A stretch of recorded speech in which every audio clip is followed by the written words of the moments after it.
नमस्कार. कोकण दर्पणच्या ह्या खास भेटीमध्ये विशेष भेटीमध्ये आपलं स्वागत आहे. शिवसेनेचे रायगड जिल्हा प्रमुख श्रीदादा घरत यांचा 2 रोजी वाढदिवस. अर्थातच रायगड जिल्हा असेल आणि विशेषतः पनवेल तालुक्यामध्ये शिवसेनेला नवी संजीवनी देण्याचं काम श्रीदादा घरत यांच्या नेतृत्वाखाली झालेलं आहे. आज आपण त्यांच्यासोबत गप्पा मारणार आहोत. निमित्त आहे 2 जून हा त्यांचा वाढदिवस. दादा नमस्कार. नमस्कार. कोकण दर्पणच्या ह्या खास भेटीमध्ये आपलं स्वागत आहे. खरं तर 2 जून आपला वाढदिवस. वाढदिवसानिमित्त खूप खूप शुभेच्छा. शिवसेनेच्या प्रवासापर्यंत मी येणार आहे, परंतु एक सामान्य कार्यकर्ता, एक चांगला मित्र, एक सच्चा मित्र आणि सुरुवातीपासूनची जी काही तुमची सुरुवात झालेली आहे, काय भावना व्यक्त कराल एकूणच तुमच्या ह्या प्रवासाबाबत? प्रथमतः सर्वांना जय महाराष्ट्र. मी उद्धव बाळासाहेब ठाकरे या पक्षाचा, शिवसेना यांचा जिल्हा प्रमुख म्हणून पनवेल रायगडला काम करतोय. पूर्वी नवी मुंबईला काम केलंय, आता पनवेल रायगडला काम करतोय. माझा जीवनाचा प्रवास सांगायचा म्हणजे मी ज्या टायमाला माझं शिक्षण झालं त्या टायमाला मी राहणार खारघर बेलपाडा गावचा मूल. तिथून माझं जीवन सुरू झालं. आतापर्यंत माझं जीवन ह्या खारघरमध्येच आहे, बेलपाडा गावामध्ये, आणि पनवेल तालुका जिल्हा रायगड आहे. माझं शिक्षण बेलपाड्यामध्ये तुर्गाला गेलो शिक्षणासाठी. त्या टायमाला इथे सुविधा नव्हत्या. तिथून तुर्गावर आम्ही ठाण्याला गेलो. ठाण्यावर माझं शिक्षण झालं. ठाण्याला असताना मी शिवसेनेच्या माध्यमातून आदरणीय धर्मवीर आनंद दिघे साहेब यांच्यासमोर तिथे राहून मी माझ्या वडिलांनी आणि भावाने ठाण्याला आमच्या रूम होत्या, खोल्या घेतल्या होत्या. तिथे राहत असताना मी दिघे साहेबांच्या बरोबर काम करायचो, अभ्यासही तिथे करायचो. असं करत माझा SSC पूर्ण झालं. SSC झाल्यानंतर मी मूळगावी आलो, बेलपाड्याला, खारघरला. तिथून आल्यानंतर मी माझा वडिलांचा व्यवसाय होता, गवत पेंडा भाजीपाल्याचा. कारण मूळ वडिलांची प्रॉपर्टी, आजोबांची प्रॉपर्टी 450 एकर जमीन होती. इथे जवळजवळ 15 ते 20 लोक काम करत होते वडिलांच्या बरोबर. ते काम करत असताना त्या भाजीपाल्याचा व्यवसाय होता मोठा. आंब्याच्या बागा होत्या. पूर्वी वैभव फार शेतकऱ्याचं मोठं होतं इथे. ते वडिलांनी सांगितलं की तू आता काय धंदा करू नकोस. पहिला नोकरी करायचा म्हटलं तर माझं मन लागत नव्हतं. तर वडिलांचा धंदा म्हणून मी पण काहीतरी धंदा करावा. पण वडील मला घरात थांबवायचे नाही. मी पेनवाल कंपनीमध्ये 6 रुपये रोजने काम केलं. 6 दिवसच काम केलं ते सोडून दिली. त्याच्यानंतर स्टँडर्ड अल्कलीला मी 10 रुपये रोजने काम केलं. ते 20 रुपयापर्यंत गेलो, परमनंट झालो. ती पण नोकरी सोडली. घरी आलो. वडील समजा का आला, मी सांगितलं नाही, म्हटलं आहे मी कामाला, परंतु मला खोटं बोलता येत नाही. मी वडिलांना सांगितलं काही कारणास्तव मी कंपनी सोडून दिली. स्टँडर्ड अल्कली सारखी कंपनी, मला तिथे 20 रुपये दिवसाचा रोज मिळत होता. तर मी सिडकोचा कंडक्टर म्हणून मी काम केलं. 8 वर्ष काम केलं. कंडक्टर मध्ये नोकरी केली, स्टार्टर झालो. आणि 1984 ला सिडको बंद झाली. सिडको बंद झाली, माझं लग्न झालं, माझा परिवार सुरू झाला. हे करत असताना मी सिडकोची नोकरी करून सिडकोची कामं इथे निघाली. मी 5,000 रुपयापासून कामाला सुरुवात केली. 5,000 रुपयापासून काम घेतलं. 5,000, 10,000, 20,000, 50,000, लाख, 50 लाख, कोटीची कामं मी घ्यायला लागलो. आणि सिव्हिल कॉन्ट्रॅक्टर म्हणून मी NG गरदान कंपनी म्हणजे वडिलांच्या नावाने काढली आणि मी तिथून माझी जीवनाची सुरुवात परत सुरू झाली. खरं तर अतिशय एक रोमांचकारी आणि संघर्षशील आणि शून्यातून कसं विश्व निर्माण केलं दादांनी, हे काही मिनिटातच त्यांनी व्यक्त केलं. खरं तर मी एका गोष्टीकडे लक्ष वेधू इच्छितो. नारायण शेठ घरत खरं तर बेलपाडा म्हणजे पनवेल तालुक्यातील हे जे बेलपाडा गाव आहे, ह्या बेलपाडा गावचे सदन शेतकरी, मोठी एकरीमध्ये शेती होती आणि आंब्याचे गवताचे ते मोठे व्यापारी होते आणि सदन शेतकरी असल्यामुळे अनेक लोक त्यांच्याकडे कामाला होती. असं असताना कुटुंबाचं मोठं वैभव होतं, परंतु आपल्यावरतीची काय जबाबदारी आहे ती जबाबदारी पेलली पाहिजे. म्हणून तुम्ही शिका, स्वतःचा व्यवसाय उभा करा, नोकरी करा, हा जो धडा होता वडिलांचा तो अतिशय महत्वपूर्ण होता. आणि अतिशय प्रतिकूल परिस्थितीतून दादांनी संघर्ष करत हे सगळं वैभव उभं केलं आणि आज नोकरी सोडली, व्यवसाय उभा केला आणि ह्या व्यवसायातून एक वेगळं वैभव आज उभं केलेलं करताना दिसतं. हे करत असताना सामाजिक कार्याची दादा तुम्ही कशी सुरुवात केली, राजकारणात कसे आलात, साधारणतः काय हा प्रवास होता सर? राजकारणात मी बाळासाहेबांचं एक बालगुरू घेतलं, कारण बाळासाहेबांचं नेतृत्व मी वारंवार मार्मिक ह्या पुस्तकातनं वाचायचो आणि त्याच्यातनं शिवसेना काय, शिवसेना ही कोणासाठी लढते, हे समाजकारण काय आहे, ह्या बाळासाहेबांच्या विचाराने मी ते प्रवृत्त झालो. आणि शिवसेनेमध्ये मी ज्यामुळे शाळेमध्ये असताना आनंद दिघे साहेबांच्या बरोबर शाळेतच असताना तिथून त्यांचं एक काम करण्याची पद्धत कशी होती तिथून मला माहिती मिळाली आणि बाळासाहेबांचं काम कसे करतात, नेतृत्व काय, हे महाराष्ट्रासाठी किती चांगलं आहे हे मी बघितलं. आणि मग मी ह्या राजकारणामध्ये ज्या टायमाला इकडे सिव्हिलचं काम चालू असताना मुंबईमध्ये मी कॉन्ट्रॅक्टर म्हणून काम करत असताना गणेश नायकाने मला बघितलं की नाही की हा आपलाच नातेवाईक असून हा चांगला हुशार आहे असं त्यांनी बघितलं आणि मला तिथलं विभाग प्रमुख म्हणून मला पद दिलं. विभाग प्रमुख म्हणून कामाचं पद दिल्यानंतर त्याच्या अगोदर मी सिव्हिल कॉन्ट्रॅक्टर असताना मी लोकांची, कारण इकडे जस्ट खारघरमध्ये बेलापूरला कॉलेजेस सुरू झाले, शाळेचं ऍडमिशन करायला लागलो. हे करत असताना त्यांनी बघितलं की लोकांची कामं मी करतोय म्हणून मला विभाग प्रमुखाचं पद गणेश नायकाने दिलं. ते पद दिल्यानंतर मी शिवसेनेमध्ये मी सहभागी झालो. म्हणजे पदावर शिवसेनेत होतोच, शिवसेनेच्या पदावर मी आलो आणि ते काम करत करत करत गणेश नायकांच्या बरोबर मी शिवसेनेमध्ये वाहूनच गेलो आणि मी विभाग प्रमुख, उपशहर प्रमुख, शहर प्रमुखांपर्यंत मी नवी मुंबईमध्ये मजल मारली. कारण गणेश नाईक गेले, छगन भुजबळ गेले, बरेचसे लोक सोडून गेले, पण मी शिवसेना ही बाळासाहेबांची आणि उद्धव साहेबांची मी सोडली नाही.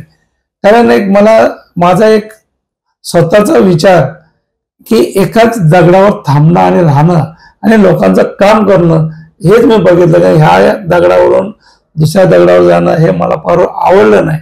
म्हणून मी राजकारणामध्ये शिवसेना बाळासाहेबांची, उद्धव साहेबांची आजी मी त्याच जागेवर आहे आणि तसंच आहे म्हणून मी पुढे बाहेर गेलो. नक्कीच शिवसेना प्रमुख बाळासाहेब ठाकरे यांची प्रेरणा घेऊन, कार्याची प्रेरणा घेऊन तुम्ही शिवसेनेत आलात. लोकनेते गणेश नाईक यांची निवड अचूक होती की शिरीषदादा घरत अतिशय निष्ठेने आणि कर्तव्यनिष्ठेने काम करतायत. नवी मुंबईत काम केल्यानंतर तुम्ही रायगड जिल्ह्यामध्ये काम करायला सुरुवात केली आणि खरं तर शिवसेना पक्षप्रमुख उद्धव बाळासाहेब ठाकरे साहेबांनी रायगड जिल्ह्याची जबाबदारी, रायगड जिल्हा प्रमुख म्हणून जबाबदारी दिली. त्यानंतर जी काही अगोदर मला उपजिल्हा प्रमुखाची ओके हा उपजिल्हा प्रमुख, त्यानंतर जिल्हा प्रमुख, हा जो रायगड जिल्ह्यातला प्रवास त्याबद्दल काय सांगाल, म्हणजे कशी जबाबदारी तुमच्याकडे आली? मी जसं शिवसेनेत प्रवेश झाल्यानंतर विभाग प्रमुखापासून ते जिल्हा प्रमुखापर्यंत आजपर्यंत मी तगायत आहे. कारण मला कुठंच खंडाच पडलेलं नाही. मी कंटिन्यूच विभाग प्रमुखापासून एक एक पद बघत जिल्हा प्रमुखांवर पोचलो. पण काही कालांतर नवी मुंबईमध्ये काही वाद आमचे झाले, त्याच्यामुळे मी रागाच्या भरामध्ये माझ्या पदाचा राजीनामा दिला सेनाभवनला उद्धव साहेबांच्या हातात आणि मी घरी 10 दिवस बसलो. पण साहेबांनी मला बोलवलं, अरे तू असं करू नको. माझ्याबरोबर हरिभाऊ म्हात्रे, द्वारकानाथ भोईर, डॉक्टर राजेश पाटील असे काही लोक नव्या मुंबईतल्या लोकांनी आम्ही राजीनामे दिले, कारण विजय चौगुले बरोबर आमचं भांडण झाल्यामुळे. कारण विजय चौगुले हे सगळे गेले होते आणि परत आपल्याकडे आले, पण आम्ही गेलो नाही.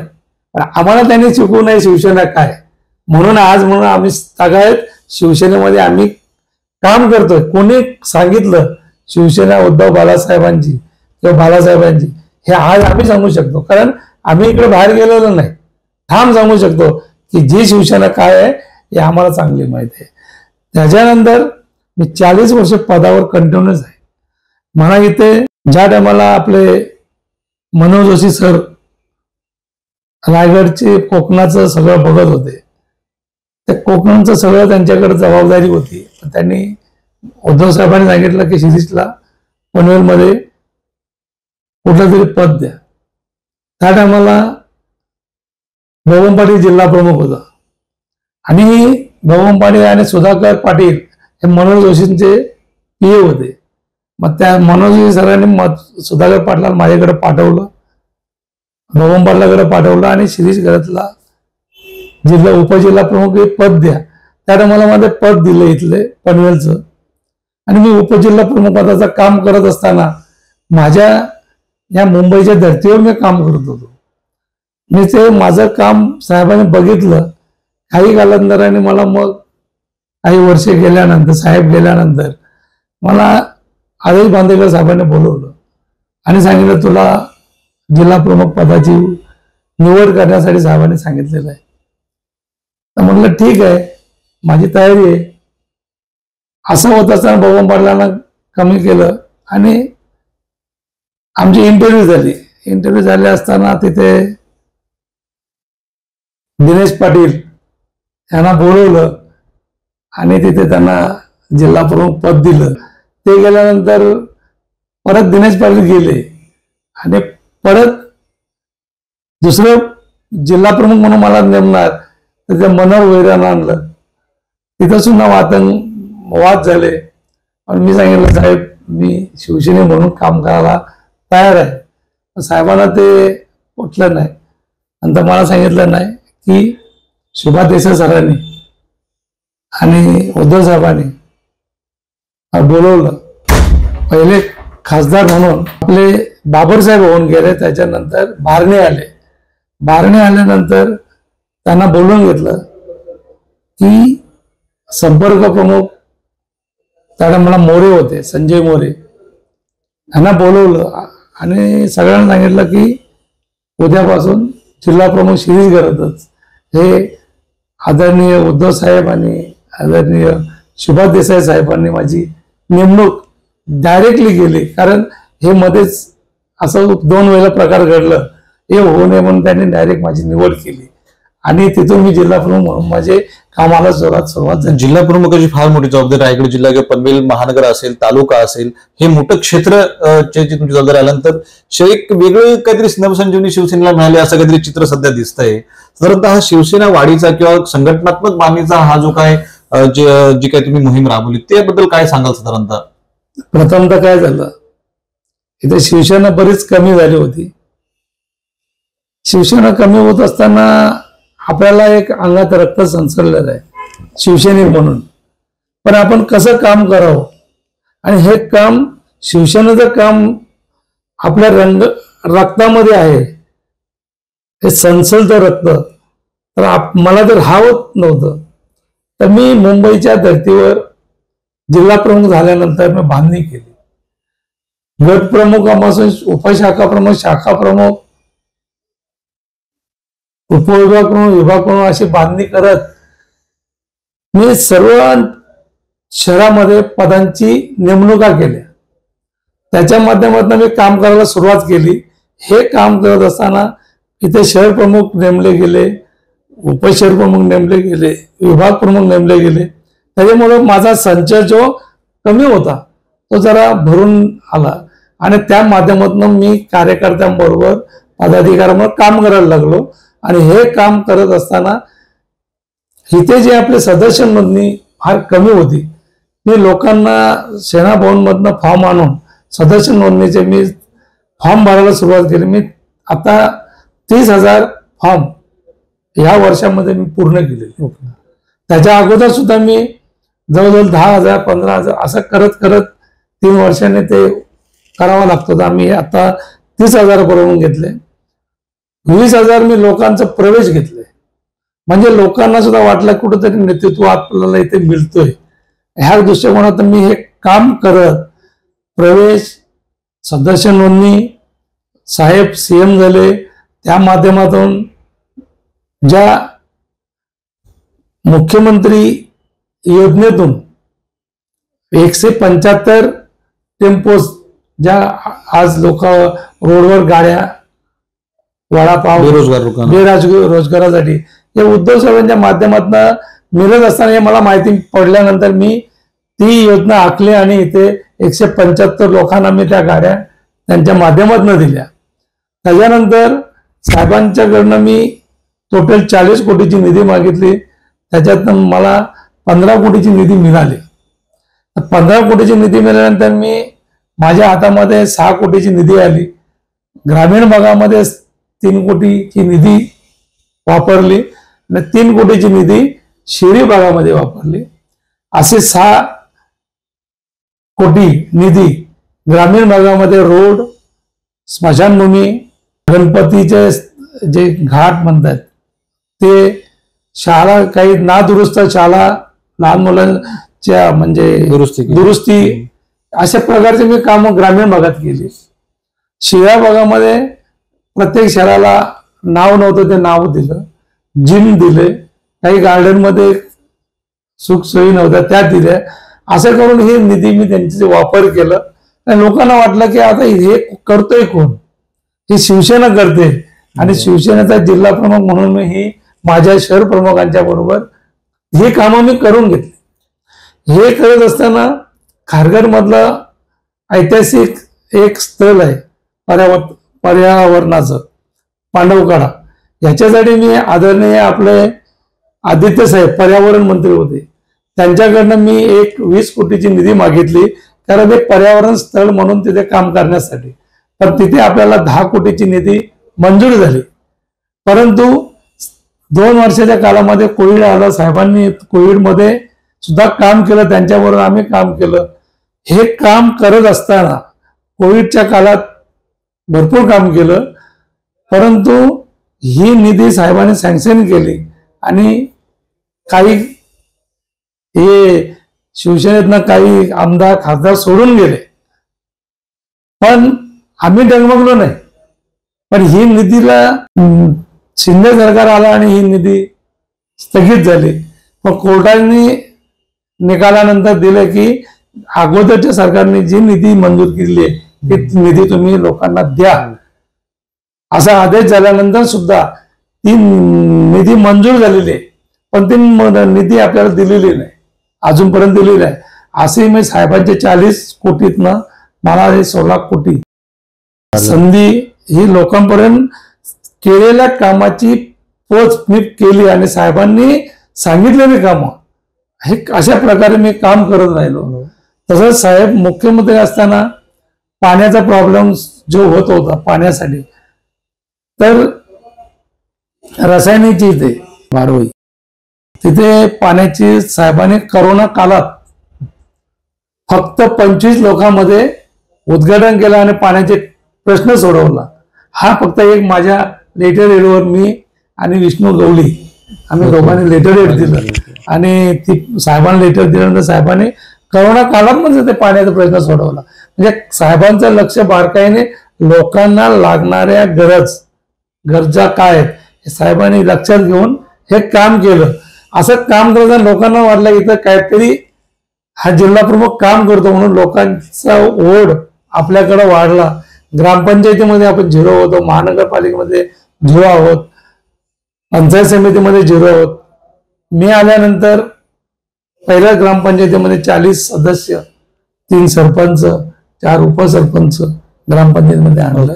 आता माझ्या अत्यारी आता ही लोकसभा झालेली आहे, उद्याची येणारी विधानसभा आहे, महानगरपालिका आहे, जिल्हा परिषद, पंचायत समिती आहे. म्हणून हे कामांचा मी शिवसेनेचा सपाटा लावलेला आहे आणि लोकांचे गावोगावी पाणी नव्हतं. मी स्वतः बोरिंग मारून पाण्याच्या टाक्या लावलेल्या आहेत काही गावांना.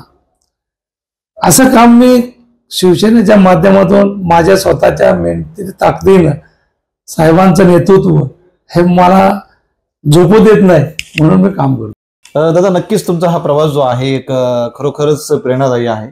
सध्याला शेवटचा एक प्रश्न मी विचारू इच्छितो. मागच्या पंचवार्षिकमध्ये जो काही महाराष्ट्रामध्ये राजकीय वादळ आलं, अनेक घडामोडी घडल्या, परंतु शिवसेना प्रमुख बाळासाहेब ठाकरे असतील, शिवसेना पक्षप्रमुख उद्धवसाहेब ठाकरे असतील, ह्यांची जी काही निष्ठा असेल, पक्षी निष्ठा होती तुमची, ही कायम राहिली.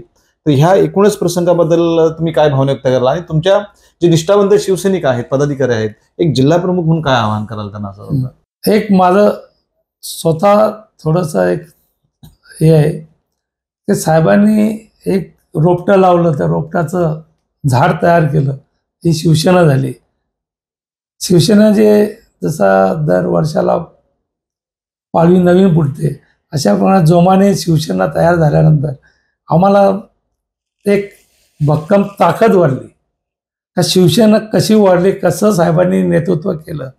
परंतु काही लोक गेले सोडून, पण आम्हाला जावंशी वाटलं नाही. कारण साहेबांनी केलेली जनतेची कामं, लोकांसाठी साहेबांनी जे दिवस काढले हे माझ्या डोळ्यासमोर ठेवून इव्हन बाळासाहेबांनी मला समोर बसून सांगितलं, आपली सत्ता होती, मनोहर जोशी सर मुख्यमंत्री होते, तुला काय पाहिजे? मी सांगितलं, साहेब मला काय नको, तुमचा आशीर्वाद द्या. अरे कसला आशीर्वाद घेतो, लोक माझ्याकडे मागायला येतात. सर म्हटलं, मला साहेब माझ्या घरचं सर्व सुखी आहे, तुमचा आशीर्वाद पाहिजे आणि तुमचं नेतृत्व मला आवडतंय. आणि संघटनेमध्ये काही काम असेल तर मी त्या कामाला माझा जीव ओतून काम करेन.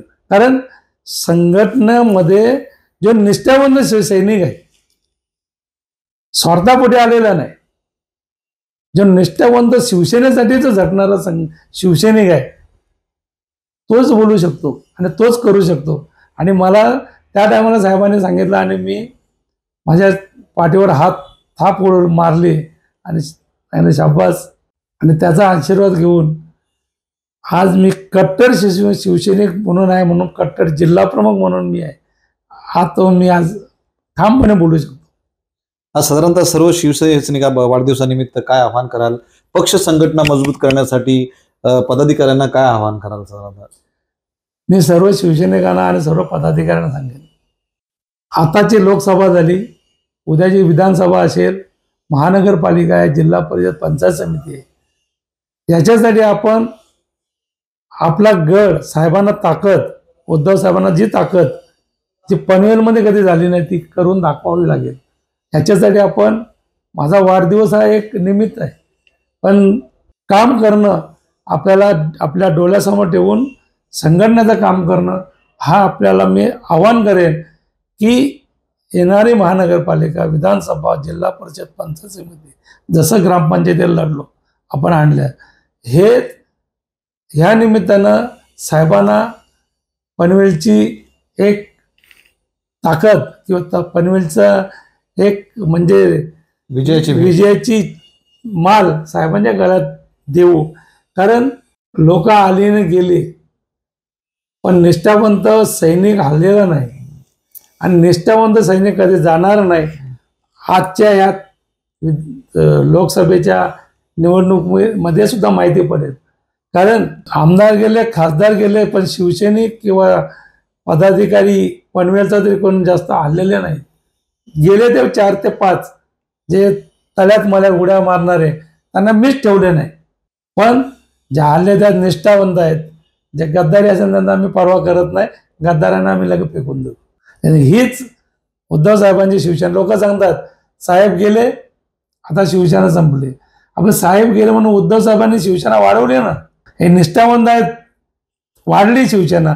आता सुद्धा बिंदे गेले, 40 गेले, खासदार आमदार गेले, पण निष्ठावंत सैनिक असल्यामुळं उद्धव साहेबांना ताकद आहे आणि कुठलेच लोक इथून जाणारे नाही. हे मी माझ्या आजच्या ह्या तुमच्या पत्रकार परिषदेत मी तुम्हाला सांगतो. धन्यवाद. हे होते श्रीदादा घरत, जे शिवसेना उद्धव बाळासाहेब ठाकरे पक्षाचे रायगड जिल्ह्याचे प्रमुख आहेत.